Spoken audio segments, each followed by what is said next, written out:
I really like this because global emissions of CO2 this year, are obviously skyrocketing. Oh, yeah. Right? Oh, yeah. I mean, there's so much CO2 that trees are growing out of control. Mm-hmm. Which is terrible. We don't want tall trees. Blocks views. You don't want that. No. You do not. You got to cut down too many trees to build homes and whatever. Okay, so actually, the real situation, global emissions of CO2, again, for the second straight year, have stalled. But scientists have warned that this doesn't mean the world has reached peak carbon with greenhouse gases. Latest figures on fossil fuel emissions for 2015 show for the first time during a period of global economic growth that the amount of carbon dioxide being pumped into the atmosphere has remained stable for 2 straight years. Yeah. And what's the reason for that? And because you could probably think, probably, I don't know, windmills. Maybe windmills. Maybe some wonderful solar panels. Maybe hydropower. Because certainly not nuclear, which is evil. Oh, my gosh. Hydropower is so prevalent today. We've pretty much maxed out our hydropower, which is a great thing to utilize. But it's fossil fuels have helped that. What's happened is, particularly here, we've been using a lot more natural gas instead of coal. So, that whole fossil fuel to fossil fuel conversion has lowered emission rates because natural gas is lower in emissions than things like coal. So the thing that's helping Al Gore create his wonderful vision of the world is another fossil fuel. Right. And do you love the fact that temperatures have stalled for 18 years, and now the CO2 emissions have stalled for 2 straight years, neither of which were predicted by any of these warmist alarmists. They all said this is going to continue to rise. It's going to continue to skyrocket. It's going to continue to become more and more catastrophic until some, super event happens that kills us all. And and these numbers are, who knows, right? They're doing their best to estimate them, but it's like China just came out with a lie. They admitted a lie about their coal use. Which just the mistake, the quote-unquote mistake, or as I would determine, a lie, was equal to something to the area, I don't remember the exact number, it was something like 70% of all of the coal use of the United States.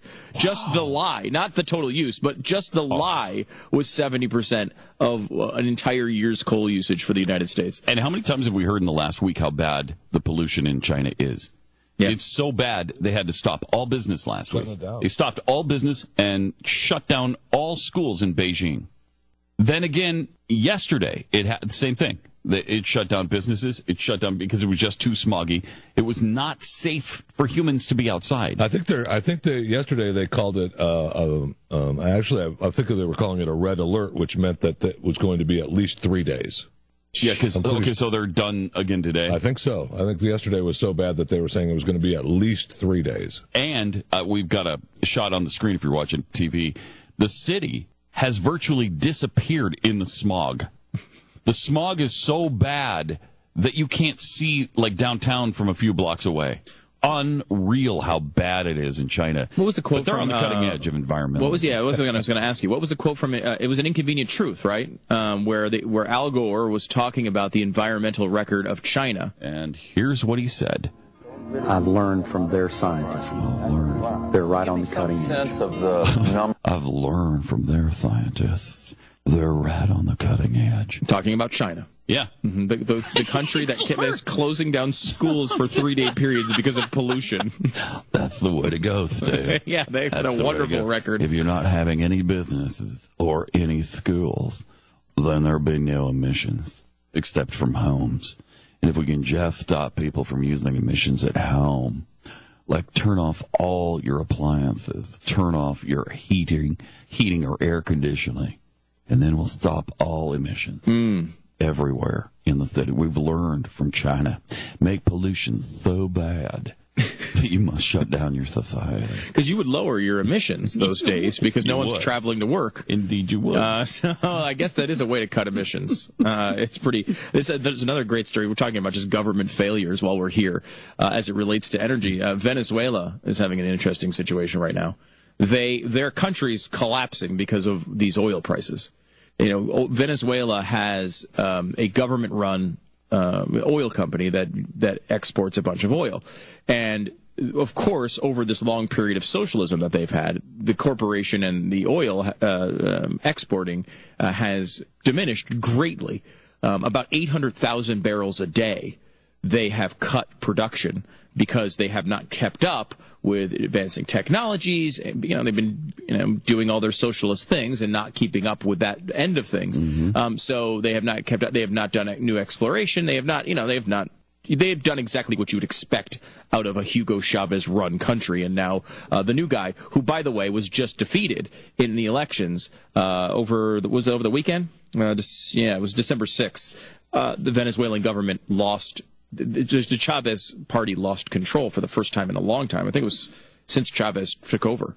And the interesting part about this is one of the things that Venezuela does to buy the voters, and have been doing for a long time, is heavily subsidize gas prices. So it costs, if I'm not mistaken, last I heard it was about, I don't know, was it 30 cents a gallon? I thought it was like 11 cents a gallon. It might have even been lower than that. Right. Yeah. It's something so ridiculous that you'd go to fill up your gas tank, and it wouldn't even be a concern of yours how much gas costs, because it was so inexpensive. Fill up a tank for like $5. Lowest prices in the world, Venezuela, because the government takes money and subsidizes the oil business. So everyone inside the country gets ridiculously low oil prices. And you'd think, well, that's great. Look what you'd hear if the United States decided to implement this policy, you'd hear from the media if Obama did it. Oh, well, this is great. He's helping the people. People get to save money on blah, blah, blah, blah. So what's the effect of this? First of all, everyone in Venezuela consumes a very high amount of gasoline per capita as compared to their economy, because it doesn't cost them anything. So they don't factor it in their decision making. They drive wherever they want, whenever they want, because they don't care, right? So that's effect number one, but that's a smaller effect. Effect number two is just a wonderful microcosm of horrible government.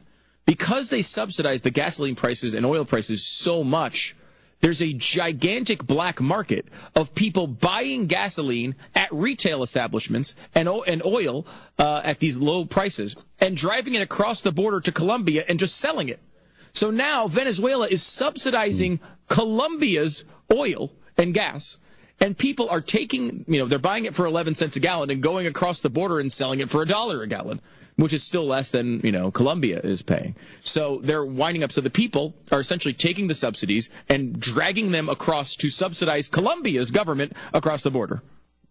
That's genius. That's the way socialism really works. Love it. Yep. And they're talking, by the way, 300,000 barrels a day of that. Of the black market doing that sort of thing. 300,000. Now, it's not just people just filling up at gas tanks. Obviously, there's a much larger black market there. But they believe the entire production decline of Venezuela has been 1.1 million barrels a day. 800,000 from just the government screwing it up and not updating, and 300,000 from a black market because they subsidize the prices so much. That is failure. Oof.